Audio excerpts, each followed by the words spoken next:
Tu.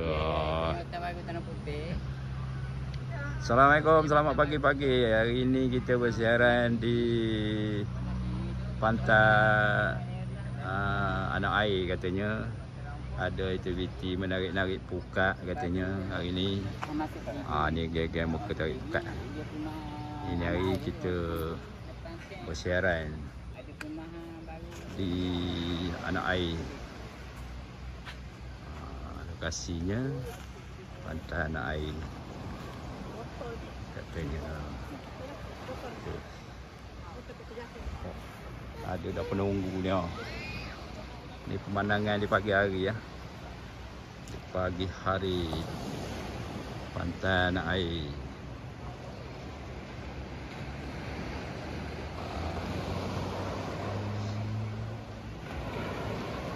Wah, matahari naik.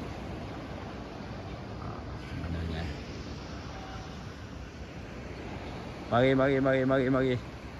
Ini berapa hari bulan yang? 1 hari bulan. Hari 1 hari bulan 5. Hari pekerja. Kita buat aktiviti menarik pukat katanya. Cuba-cuba. Kalau ada rezeki sekarang, kita dapat. Tak ada, tak ada.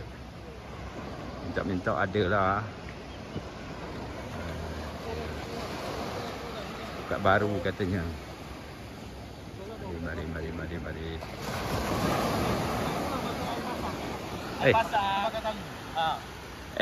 Apa tak? Tu taruh dalam tu. Tak. Apa air pasang. Kita boleh tarik sebab kita paper kan.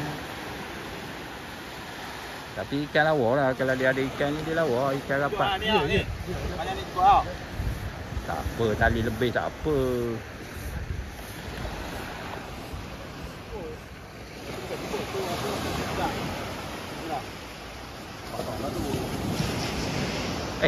Tuan tu tadi siap dah buka?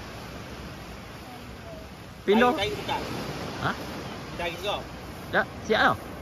Alah, buka sikit. Siap dah tarik? Dekat lah. Buka dia pendek sangat. Oh. Dia berenang boleh lah, tarik mana lah. Dah tarik dah tadi tu? Tarik dah. Dah besar mana buka?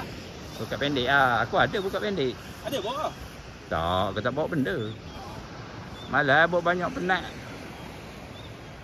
Bawa mana yang ada je sudah. Ambil kayu isi atas. Okey. Kita standby nak menarik dah ni. Minum air dulu. Mari. Mana-mana orang yang luar duduk pada Kuantan. Yang duduk Singapura ke Johor ke, yang mana tak pernah lagi sampai ke pantai anak air ni. Mari. Ini pantai anak air ni. Dia satu jajaran je dengan pantai Sepak, pantai Kempadang, pantai anak air. Sama je. Itu pantai Tanjung Lumpur, orang panggil Tanjung Lumpur yang ada bangunan tu. Sama je. Satu jajaran saja. Cuma cara masuk aja berbeza-beza. Okey, kita berhenti dulu.